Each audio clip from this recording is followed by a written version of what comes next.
다음은 뭐냐면 바로 이제 사랑의 배신감인데, 사랑의 배신감. 배신자예요. 참 재밌어요. 배신과 배신감의 차이는 뭔지 혹시 아시나요? 배신. 배반한 거죠. 배신은 기분입니다. 조금 기분이에요. 즉, 텍스트예요, 텍스트 그냥. 느낌상. 보면은 배신이라는 건 자기가 생각했던 것을, 생각인데 예상한 것을, 예상했는 것이 들어오는 게 아니라 전혀 예상하지 못했던 상태에서 한마디로 해서 뒤통수 한 방 맞을 때 배신당했다 그래요. 배신당했다. 또는 배신했다. 즉 무슨 얘기냐면 어떤 행위가 신뢰를 배반하는 행위를 우리는 배신이라 해요. 즉 신뢰를 무너뜨렸다는 얘기예요. 신뢰가 무너진 상태, 이거를 우리는 배신이라 해요. 근데 왜 뒤에 감을 붙여놨을까? 이건 뭡니까? 감정입니다. 자, 그러다 보니까 신뢰가 무너졌을 때 나타나는 감정을 우리는 배신감이라고 표현을 해요. 배신감. 그렇다 그러면은 바로 이 배신감이, 사랑의 배신감은 과연 우리는 뭐냐? 사랑은 뭐라 그랬습니까? 감정이죠. 좋은 기분, 아니지, 좋은 감정에 몰입하는 힘입니다. 좋은 감정에 몰입을 했는데 이 좋은 감정에 몰입을 했던 것이 깨진 거예요. 신뢰가 깨진 것을 우리는 사랑의 배신감인 거야. 그러면 사랑의 배신감을 느끼는 순간 뭐가 문제가 생깁니까? 사랑은 뭘 만든다 그랬어요? 행복감을 만듭니다. 감정이죠. 자, 사랑이 이렇게 해서 신뢰가 깨져서 배신감을 느끼게 되면 얘는 어떻게 됩니까? 얘도 같이 깨지는 거예요. 그래서 여자에게 사랑의 배신은 자기 삶의 의미가 그날 다 무너지는 거예요. 싹 다 무너지는 거예요. 그러다 보니까 사랑의 결국은 배신감이라는 건 이 감정에 문제가 생겼다는 뜻이에요. 감정의 문제. 자, 그러면 여러분들이 느낄 때 여자들은 사랑의 감정을 갖고 행복의 감정을 갖고 있었어. 그죠? 사랑의 감정을 갖고 있고 행복의 감정을 가지고 있었는데 이것이 특정한 어떤 계기를 통해 가지고 이 배신감은 신뢰를 무너뜨리는 거예요. 뭔가 하나가 신뢰. 요 신뢰는 누가 가지고 있는 거예요? 요 신뢰는 누가 가지고 있는 겁니까? 여자가 갖고 있는 거예요. 그죠? 여자 자기 자신이 갖고 있는 신뢰예요. 이건 자신이 가지고 있습니다. 자, 재밌는 게, 요 신뢰는 누가 만든 거예요? 내 스스로. 자기가 만든 거예요. 뭡니까? 자기가 생각하고 있는, 자기 생각이죠. 자기 마음이고, 자기가 만든 생각과 마음에 의한 기준이에요. 이 신뢰는. 여자가 만든 거죠, 신뢰는. 남자가 만들어줬나요? 자, 남자가 만들어준 게 아닙니다. 여자 자기 자신이 가지고 있는 거예요.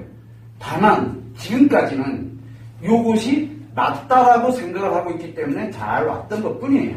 근데 재밌게도 요게 안 맞다고 생각이 들어가니까 배신당한 거예요. 신뢰가 깨진 거잖아요. 왜? 내가 만든 거죠? 내가 만든 기준이잖아. 요 기준이 아니다라고 생각하니까 깨진 거예요. 그게 바로 여자가 느끼는 사랑의 배신감이에요. 자, 문제가 하나 생겼죠.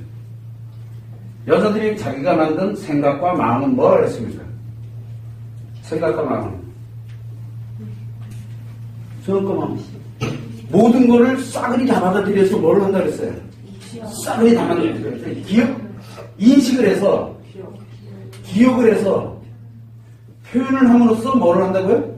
치료하고, 요 과정에서 이해를 하고, 그러면서 표현을 함으로써 치료를 한다고 했어요. 요건 여자의 마음입니다. 남자의 마음은 인식을 해서 나쁜 건 제거시키고 좋은 건 받아들이고 그리고 기억하는 건 없고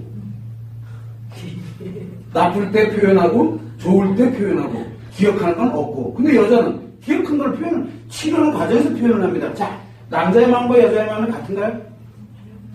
자, 문제가 하나 생겼죠. 요 기준은 누구 기준일까요? 여자의 기준이잖아요. 그럼 이 기준에 부합하는 남자가 몇 명이나 될까요? 자기 기준에 부합하는 남자가 이 세상 남자 중에 몇 명이나 될까요? 이 세상 남자 중에. 요거 아니면 어떻게 된다 그랬어요? 둘 중에 하나 됩니다.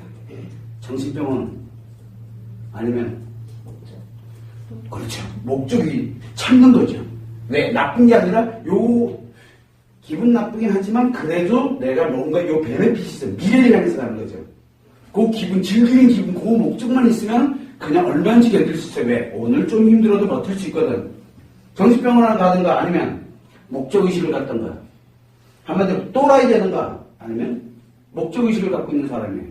이 사람. 자, 여러분들은 그러면 도대체 무슨 기준을 가지고 있을까? 여러분들이 가지고 있는 기준은 뭘까요? 마음의 기준. 행복감에 관련되어 있는 마음의 기준.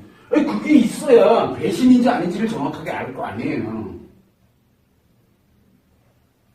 뭐야 이거? 또 한 가지가 있죠. 또 한 가지, 진짜 이건 더 중요한 건데 과연 사랑의 감정을 가지고 있었는가? 연구를 해보는 거예요. 사랑의 감정이 과연 있었나? 행복의 감정이 과연 있어서 늘 이렇게 볼 때마다 막 벅차오르는 가슴에 막 아이들 볼 때마다 일상을 볼 때마다 와 내가 너무 행복해. 더 없는 거야 그냥. 과연 그러고 살아오다가 깃방만 됐냐? 이것 또한 이제 생각해 봐야 돼요. 과연 이거를 가지고 있었냐는 거죠. 문제는 뭐냐면 이럴 거다라고 한 번도 생각 안 하고 저건 당연하다라고 그냥 당연한 거야. 당연한 거. 왜? 저게 당연해야 내 아이를 키우고 힘들고 어려웠던 걸 참고 견딜 수 있는 힘이 생기니까. 그런데 참고 견디기만 했지 참고 견딘 걸 뭘로 만들어야 된다고요? 아까 그랬죠. 인식하고 기억까지는 했는데 이상하게 표현하면서 이해하고 치료를 안 하고서 계속 끌고 있지 않았냐라는 걸 한번 염두를 해볼 필요가 있다는 거예요. 즉 사랑의 감정과 행복의 감정을 안 만들고 있었다는 얘기예요. 자기도 모르는 사이에. 왜? 그것이 미덕인 줄 알고 그래야 이 가정이 유지되는 줄 아는 거죠. 왜? 분란을 일으키는 게 싫거든요. 그래서 대부분들이 뭐라고 얘기를 하냐면 특히 사랑의 행복의 감정에 관련된 거를 배신감을 느껴서 신뢰를 안 하고 배신감을 느끼는 사랑의 배신감을 느끼는 사람들의 공통점이 뭐냐면 남편 하나의 문제가 아니에요. 대부분들이. 아이의 문제, 그 다음에 또 제일 대표적인 건 시월드의 문제. 그게 아주 굉장히 그게 크면 클수록 그것 때문에 힘들었으면 힘들었을수록 이 사랑의 배신감을 느끼는 건 가히 상상을 초월합니다. 왜? 자기가 만들어놨거든요. 자, 이런 기준에다가 두었는데 자기 자신은 사랑과 행복의 감정을 만들 수 있는 능력이 충분히 있었음에도 불구하고 지금까지 그 능력을 발휘를 안 하고 있었다는 얘기예요. 뭐를 하고 있었어요 그러면? 인식되고 기억되고 표현을 하면서 이해하고 치료를 해야 되는데 기억된 상태에서 멈추는 거예요. 이걸 우리는 뭐라고 얘기했습니까? 표현을 못하는 걸 억압을 한 겁니다. 자, 인식돼서 기억된 걸 지금까지 억압하고 살았어요. 눌러놓은 거죠. 눌러놓은 겁니다. 눌러놓고 있는 상태에서 자기는 그래 사랑하고 행복이 막연하게 실제 느끼지는 못하지만 막연하게 있을 거다라고 하는 자기 기준이에요. 마음 기준. 당연한 거예요. 또 그렇게 했으니까 잘 살아왔고요. 그런데 이 특정한 사건을 계기로 해서 특정한 일을 계기로 해서 내 신뢰, 내 가지고 있던 기준이 깨지게 되면서 배신을 당했다라고 하게 되면서부터 사랑의 배신감을 느끼게 되는 겁니다. 이제 억울해지는 거예요. 한마디로 얘기하면 배신당했으니 어때요? 이 억울함이 만들어집니다. 이 억울함이 좀 재밌어요. 억울함은 억압이죠, 그죠? 울은 뭡니까? 여기서 쓰이는 울자가 뭡니까? 상처예요. 상처를 억압한 감정이거든요. 그래서 억울해요. 억울한 사람은 그래서 표현을 못해서 억울한 거야. 그래서 결국은 배신감이라는 거는 뭐를 따고 기본적으로 생성을 하냐면 바로 억울함을 기본적으로 가지고 너무 억울해요. 너무 분해. 억울하니까 막 분해. 왜? 그동안 내가 이게 억울함에 이거를 이렇게까지 내가 해놨는데 이게 나타지는 이게 억울한 거예요. 그래서 공통점이 뭐냐면 사랑의 배신감을 느낀다는 얘기는 너희가 그동안 참아온 것에 대한 억울함이 이제 억울함에 이게 표현이 이제 나타나기 시작하는 전 단계가 바로 사랑의 배신감이에요. 즉 도화선이 이제 불을 당긴 거야. 요 배신감은 사랑의 배신감이라 했죠. 사랑의 이 배신감은 무엇을 촉발하게 되냐면 이제 표현을 촉발하게 만듭니다. 촉발이 뭡니까? 시작하는 거 이제. 요게 이제 시작점이에요. 그러면 시작은 누가 한 겁니까? 시작. 누구 기준이? 내 기준이야. 그러니까 내 기준에 만들어져 있던 것에 틀려졌기 때문에 내가 그동안 꾹 눌러놨던, 스프링처럼 꾹 눌러놨던 걸 딱 이제 터뜨려지는 바로 그 폭탄의 뇌관과 같은 역할이 이때 작용을 하는 겁니다. 이게 바로 사랑의 배신감의 실체예요.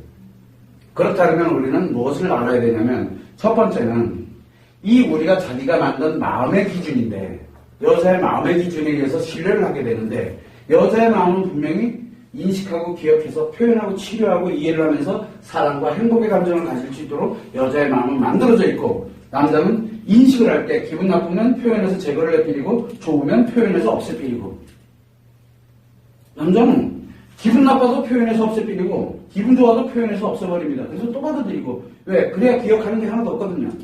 그러니까 뭐만 기억합니까?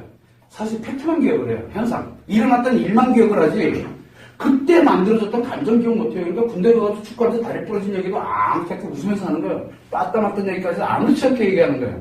왜? 그건 다 추억이 됐거든. 바로 이렇게 마음이 분명히 다른데 이건 내가 만든 마음의 기준이거든. 여기서 첫 번째 오류가 발생을 하고 두 번째는 자기 사랑과 행복에 관련되는 이 억울함은 누가 만든 거냐? 상대방이 만들어준 게 아니라 내가 눌러놓은 거예요. 치료도 안 하고 이해할 생각도 안 했고 치료할 생각도 안 하고 눌러놨던 기억일 뿐이에요. 이거를 이제 터지기 일보 직전이에요. 여기가 사랑의 배신감이에요. 그러면 사랑의 배신감은 누가 만든 거냐? 야, 이러면 이제 돌멩이 맞습니다, 이제. 여기까지 가면 제 돌멩이 맞아요. 그러나, 우리는 누가 잘했다, 잘못했다 떠나서 인간의 마음 안에서, 여자의 마음 안에서, 남자의 마음 안에서 어떻게 과연 이게 작용이 되고 있는지를 명확하게 일단 알고 난 다음에 생각을 해보자는데, 알고 나서. 알려주는 것 뿐이지 여러분들이 잘못했다 뭐했다를 얘기하는 거 아니에요. 왜? 그렇게 가는 게 이렇게 느끼는 게 당연한 거예요. 억울함을 느낀다는 얘기는 기억을 억압한 건 맞아요. 또 기억을 억압했기 때문에 5년도 함께 올 수 있었고 10년도 올 수 있었던 거야. 아닌가요? 만약에 예를 들어 시댁하고 한번 붙었어. 끝장내듯이 내가 다 표현하고 있었으면 어떻게 될 것 같아요? 지금까지 오지도 못한 채 이미 벌써 끝장났을 거예요. 표현을 너무 과하게 해도 문제가 되지만 표현을 아예 안 하고 사는 것도 문제가 되는 거예요. 자, 여기에서 문제가 있는 게 바로 이 치료 과정, 나중에 이제 설명을 한번 드리겠지만 이해하고 치료하는 과정이 문제가 있어요. 바로 뭐냐면 남편과의 소통 관계예요. 과연 그러면 그동안 소통을 잘하고 살았느냐? 이제 여기에 이제 문제가 생기는 거예요. 결국은 일상생활에 치이고 일상생활에 이렇게 살아가다 보니까 소통이 뭔지도 몰라요. 대화법 하나도 몰라요. 남자의 마음이 다르고 여자의 마음이 남자와 여자가 분명히 마음이 다르기 때문에 대화법도 분명히 다를 거예요. 근데 지금까지 이런 마음을 갖다 놓고 이런 마음을 가지고서 대화법을 개발한 게 지금까지 전 세계 하나도 없어요. 우리가 대화법 얘기를 하면 가장 많이 쓰이는 게 뭡니까? 이마고 부부관계 대화법이에요. 이마고 대화법이 있어요. 이마고 대화법을 하면 어떤 내용인 줄 아세요? 간단하게 언급을 해주면 이마고 A라는 사람이 B라는 이제 부부입니다. 부부관계 대화법입니다. A가 이야기를 합니다. B에게. 그러면 B가 그 얘기를 그대로 어떻게 합니까? 다시 설명을 해줍니다. 여보 가서 밥 좀 해. 예를 들어 얘기를 했어요. 그랬더니 남편이 얘기를 합니다. 뭐라고 얘기하느냐? 당신이 지금 방금 나에게 가서 밥을 하라고 얘기했는데 맞느냐? 라고 물어봅니다. 피드백을 받습니다. 그러면 A라는 사람이 다시 뭐라고 얘기합니까? 맞아. 그랬구나. 알았어. 라고 받으면서 B가 인식을 해서 그거를 행동을 하게 합니다. 자, 뭐가 문제가 생겼을까요? 분명히 우리는 인식을 할 때는 5개 감각기관을 통해서 들어오면서 어디로 들어옵니까? 의식으로 들어온다 그랬죠. 표현을 할 때는 자기도 모르는 뭐가 만들어진다 했어요. 무의식이. 표현을 할 때는 무의식이 만들어진다. 무의식으로 표현을 하고 인식으로 받아야 되는데 여기는 무의식으로 표현했던 거를 다시 뭘로 피드백을 해줍니까? 의식으로 피드백을 해줍니다. 그리고 다시 그걸 받습니다. 확인을 하는 거죠. 그럼 이 관계는 무슨 관계입니까? 의식적 관계고 의식적 관계입니다. 그러면 의식과 의식이 작용하는 관계는 만남 관계입니다. 나중에 인간관계에 관련되는 걸 논제를 해보면은 한쪽은 의식과 무의식의 표현을 무의식으로 하고 하나는 인식을 하는데 한쪽에서는 그걸 다 인식을 하고 인식으로 표현을 하게 되면 의식으로 표현을 하게 되면 그거는 범죄 관계입니다. 목적 관계라 그래요. 그런데 양쪽 다 의식으로 인식을 하고 의식으로 표현을 하고 이쪽도 의식으로 인식을 하고 의식으로 표현하는 건 처음 만난 관계, 업무 관계, 만남 관계, 즉 인간관계가 파괴되는 일이에요. 인간은 오류를 범하면서 바로 이 마음이 분명 다름에도 불구하고 서로 자기와 비슷한 마음을 가지고 있다고 착각 속에서 살아가도록 만들어지는 게 가장 인간다운 거예요. 그래서 여러분들은 가장 인간다워요. 내가 지금 이게 잘못됐다라고 얘기하는 게 아니라 본질을 좀 정확하게 보자라는 거예요. 즉 살아가면서 잘 살아왔다는 얘기예요. 무의식으로 표현을 하고 상대방이 무의식으로 표현한 건 나는 의식으로 받아들여서 쌈박질하기도 하고 어떤 건 착각하면서 좋아라 하기도 착각해가지고 막 행복하고 막 좋아라 하기도 하고 어떤 건 쌈박질하기도 하고 오해도 하고 그래서 대부분들 싸울 때 보면 상대방이 뭐라는 거야? 그게 아니었다. 아니 이게 뭐가 아니었나 이랬잖아. 이러고 수없이 싸워요. 왜? 한 사람은 의식을 했고 한 사람은 무의식으로 했거든. 이게 비일비재하게 벌어지는 게 바로 인간다운 거예요. 그래서 우리는 인간으로 살아가는 거지 바로 이렇게 만남으로 살아가는 관계에서는 사랑이고 행복이고 아무것도 없어요. 그래서 이런 관계는 굉장히 오래 소요되게 돼. 즉 사랑하는 관계를 의식의 관계를 끊어놓는 작업을 하기 때문에 임하고 부부관계 치료법은 시간이 굉장히 오래 소요됩니다. 오래 소요가 되는 대신에 딱 완벽해졌어요. 그러면 친구 관계가 됩니다. 사랑하는 관계가 아니 이상하게 안 느껴져요. 친구처럼 느껴져요. 부부관계를 친구관계로 만드는 방법이죠. 아주 좋아요. 애들도 쿨해요. 그냥. 그래서 이런 방법이 실제로 임하고 부부관계 치료법인데 왜 임하를 하냐면 이런 착각을 일으키는 일련의 과정들이 잘못된 게 아니기 때문에 그래요. 잘못되지 않았다는 걸 증명을 해주는 게 지금 여러분한테. 그런데 그 과정에서 맞는가 틀리냐 그러면 이거 인정하기 싫죠. 여러분들이 생각할 때 아이씨 내가 만든 거라고? 말도 안 돼. 그러면 배신감도 내가 만든 거라고? 말도 안 돼. 이렇게 얘기를 합니다. 자, 억울함에 배신감이 만들어진 건 당연한 거예요. 그런데 이 사랑의 배신감은 무엇이냐면 사랑의 배신감을 느끼는 왜냐하면 사랑의 배신감이 제일 무서운 거예요. 사랑은 무엇을 만듭니까? 여자에게 행복을 만듭니다. 행복은 여자에게 무엇이냐? 바로 살아있는 이유예요. 살아있는 이유가 무너지는 거지 지금. 살아있는 이유가 무너지는 바로 그거를 촉발시키는 게 사랑의 배신감이에요. 그래서 다른 건 다 견뎌도 사랑의 배신감은 여자들이 못 견디는 겁니다. 제가 이 바닥을 못 떠나는 이유기도 하고요. 그래서 다른 건 다 견딥니다. 어느 정도까지도 견딥니다. 그런데 사랑의 배신감은 못 견딥니다. 왜? 억울해서 못 견뎌요. 억울해서. 이게 바로 여자들이 가지고 있는 바로 사랑의 배신감의 실체입니다. 누가 만든 겁니까? 여러분이 만든 겁니다. 자, 본질을 정확하게 인지가 돼야지만 문제를 해결할 수 있어요. 그렇다고 여러분들 잘못이 아니라니까. 왜? 여러분들은 당연히 여자로서 행복을 만들어가면 당연히 이렇게 가는 게 당연한 거예요. 잘못했다고 얘기하는 게 아니라 본질을 정확하게 우리는 먼저 알고 보자는 거예요. 이해가 되죠? 무슨 얘기인지.